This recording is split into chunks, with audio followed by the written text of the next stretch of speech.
अस्सलाम वालेकुम दोस्तों, आप सबका स्वागत है हमारे YouTube चैनल बिस्मिल्लाह फिशिंग में। वेल दोस्तों, आज हम बात करेंगे ग्रास कार्प के ताल्लुक से। और मैं आपको बताता चलूँ दोस्तों इस बात में कि कभी आप गए मछली मारने के लिए, आपको एक मछली हुक हुई, आप उसे टान करके निकाल रहे, आपको लगा शायद मछली हुक हुई, पर जब उसको आप टान करके सामने लेके आ रहे तो वो आराम से आपका मतलब पानी के ऊपर में तैरता हुआ आपको नजर नहीं आ रहा, मगर ऐसे तैरते हुए आपके पास आ जा रही है, आपके डोर की तरफ, आपकी तरफ आ जा रही है। फिर आपको लगने लगा शायद कोई छोटी मछली होगी या फिर शायद कोई कचड़ा फंसा होगा, पर यही दोस्त आपने मिस्टेक किया। ये आपने किसी और जैसे ही वो सामने आती है दोस्तों, जैसे ही वो सामने आती है तो बूम करके एक झटका मारती है और आपका लाइन टूटता है और मछली गायब। तो दोस्तों मैं आपको बताता चलूँ, ये आपने किसी छोटी मछली को नहीं हुक किया था, ये आपने हुक किया था ग्रास कार्प को। अब ग्रास कार्प तो बहुत शातिर और शर्मीली टाइप की मछलियाँ होती हैं, ठीक है। बहुत सारे एंगलर सोचते हैं कि ग्रास कार्प मुझे बहुत गहराई वाली जगह में, या समझ लीजिए तालाब के बीच में या नदी के बीच में या डैम के बहुत गहराई वाली जगह में बहुत दूर में मिलेगी। नहीं, ऐसा नहीं होता है। जनरली ग्रास कार्प जो होता है, अगर आप उसके नाम पे ध्यान दें तो ये ग्रास कार्प मतलब ये प्योर जो होती है वेजिटेरियन मछली होती है। जैसे दूसरे मछलियों के मुकाबले में क्या होता है, रेहू कतला वगैरह क्या होता है कि ये दाना वगैरह भी चूकती है, दाना वगैरह भी खाती है, ग्रेन्स वगैरह भी खाती है, तो साथ ही साथ उनके अंदर एक वो क्या बोलते हैं उसको, एक एग्रेसिव नेचर भी होता है, जो माने मांस से रिलेटेड तेल वगैरह खाना पसंद करती है। मगर ग्रास कार्प का मामला ऐसा नहीं होता है। ग्रास कार्प का मामला थोड़ा सा अलग होता है, वो ज़्यादातर वेजिटेरियन होती है, प्योर शाकाहारी होती है। तो इसके लिए मैं आपको बताता चलूँ कि ये जिस जगह में रहना पसंद करेगी वो शैलो वाटर्स है। शैलो वाटर्स मतलब किनारे की तरफ में, अगर आप देखेंगे नदी में, तालाब में वगैरह, किनारे की तरफ में जहाँ पर बहुत सारे पेड़ पौधे हो मतलब पानी का प्लांट वगैरह हो, पानी का पौधा वगैरह हो, लिली पैड्स हो, तो उसी तरीके से घास वगैरह हो जो पानी को टच कर रही है या पानी के किनारे है, तो इन सब जगहों में ये खाना और रहना ज़्यादातर, घूमना फिरना ज़्यादातर पसंद करती है। तो कभी आप देखेंगे, अगर आप शिकार करने के लिए जा रहे हैं ग्रास कार्प के लिए और आप देख रहे हैं कि धूप का मौसम है, तो अगर आप थोड़ा नज़र से मतलब थोड़ा अगर पोलराइड चश्मा वगैरह पहने हुए तो और भी ज़्यादा बेहतर आपको समझ में आएगा। तो पोलराइड चश्मा का मतलब होता है कि एक चश्मा आता है जिसमें क्या होता है कि अगर आप पानी में देखते हो तो उससे क्या है, सूरज का जो ग्लेयर पानी में आता है, जिसकी वजह से पानी चमकीला दिखता है और उसके अंदर क्या है वो नज़र नहीं आता है सही तरीके से। तो पोलराइज जो ग्लासेस होती है वो ग्लेयर को हटा करके पानी के अंदर हमें देखने के लिए मदद करती है। अगर पानी साफ़ है तो उसके अंदर का क्या है, नीचे है, वो सब दिखता है पोलराइज चश्मे की मदद से। अगर आप चाहें तो इसको जाकर के अमेज़ॉन वगैरह में खरीद सकते हैं, अगर आपके पास पैसा है और इतना आप थोड़ा ज़्यादा मतलब करना चाह रहे हैं, एक्सपेरिमेंट वगैरह ऐसा करना चाह रहे हैं, तो आप खरीद सकते हैं। बहरहाल, तो टॉपिक से वापस आता हूँ। तो अगर आप देखोगे तो आपको वो देखेंगे कि वो ऊपर की सतह की तरफ मार्जिन जहाँ सैलो वाटर है वहाँ पर ही वो घूमते फिरते हुए आपको नजर आ जाएंगी, ठीक है, घूमते फिरते हुए आपको नजर आ जाएंगी। तो आपको वैसी जगह में आपको टारगेट करना है। दूसरी बात ये है कि ये जो होते हैं ना, इसका मेटाबॉलिज्म रेट काफ़ी फास्ट होता है, दूसरी मछलियों के मुकाबले में इनको भूख ज़्यादा लगता है। एक एडल्ट ग्रास कार्प जो होता है वो दिन भर में समझ लीजिए अपना पूरा वजन, अपना पूरा वेट का बराबर वो घास और पानी के जो पौधे होते हैं उसको वो कंज्यूम कर सकता है, खा सकता है, समझ गए ना। तो ये एक एंगलर पॉइंट ऑफ व्यू से ये आपके लिए बहुत ही एडवांटेज चीज़ है कि ये भुक्कड़ है। जैसे दूसरी मछली क्या है कि खाएगी फिर नहीं खाएगी वगैरह वगैरह, मगर ये जो है ना, खाएगी तो खाते रहेगी और इसको भूख बहुत जल्दी लगता है।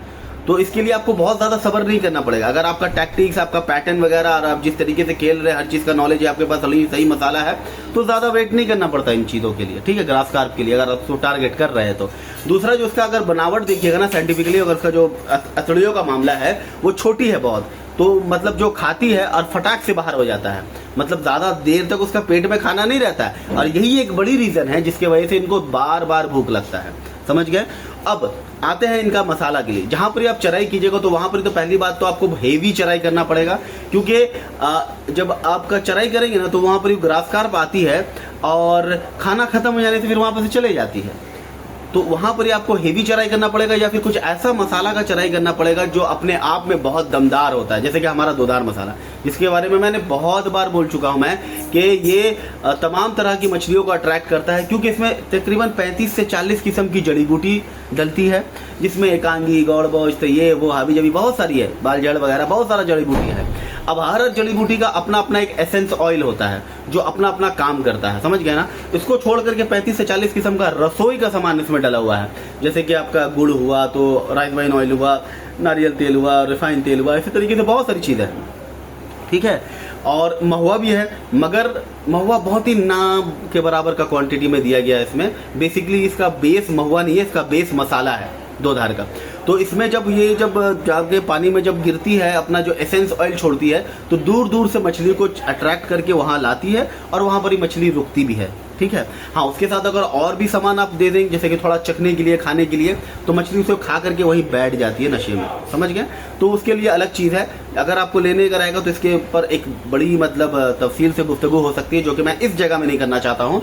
मैं आपको बस हल्का हल्का बता करके यहाँ से निकल जाना चाहता हूँ। तो ऐसा कोई बढ़िया सा मसाला आपके पास है जो मछलियों को रोक सके तो बहुत बेहतर है। और अगर आप हेवी चराई कर रहे हैं, जो वहाँ पर इसको खाना मिलता रहेगा, तो वहाँ पर ही रुकेगी वो, नहीं तो उसका पूरा ग्रुप वहाँ से फिर छोड़ करके जगह को स्पॉट से निकल जाएगा।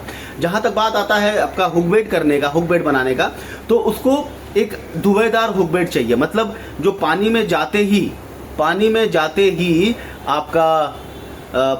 ही आपका एक क्लाउडिंग इफेक्ट बनाए, जैसे कि हमारा कोंडा जब भी आपने देखे होगे ना, एक्सपेरिमेंट के हिसाब से भी अगर आप कभी देख लो कि कोंडा का एक लड्डू बनाओ और पानी में फेंको, जैसे ही आप पानी में गिरता है ना, तो वहाँ पर एक धुआं वाला इफेक्ट होता है, जो कि कतला तो ग्रास कार्प जैसी टाइप की मछलियों को काफ़ी अपने तरफ अट्रैक्ट करता है। कतला हो, ग्रास कार्प हो, बिगेट कार्प हो, सिल्वर कार्प हो, इस तरह की जो मछलियां हैं उसको अट्रैक्ट करता है, समझ गए ना।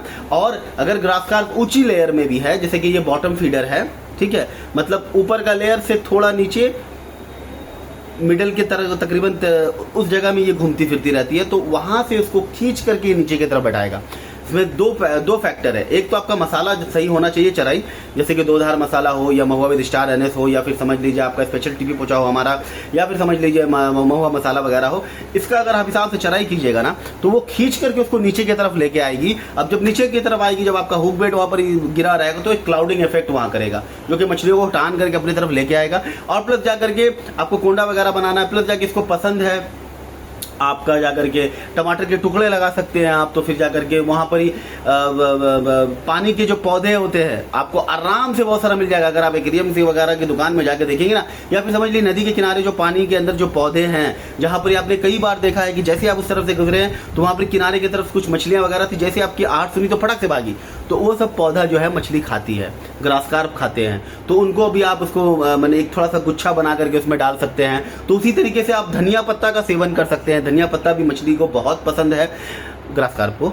और इसी तरीके से केला जो होता है, केला का अंदर का जो लेयर होता है, केला मात्र एक ऐसा पेड़ है जिसका इसमें लकड़ी नहीं है, आपको मालूम होगा, तो उसका अंदर का जो लेयर होता है, जैसे हमारे बंगाल में उसका बहुत सारा भाजी और तरकारी बनता है, बंगाली लोग खाना पसंद करते हैं, हत्ता कि मुझे भी पसंद है, हालांकि मेरे घर में नहीं बनता है, कभी कदर बनता है तो कब खा लेते हैं, बस ऐसे ही, पर पसंद है।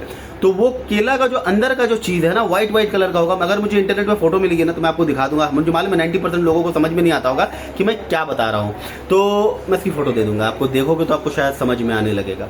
तो वो चीज़ है, उसको आप लगा करके फेंकेंगे ना, तो ग्रास कार्प का चांसेस ज़्यादा है कि वो उठा लेगी आपका हुक बेट, समझ गए। ग्रास कार्प का चांसेस ज़्यादा होगा कि वो उठा लेगी।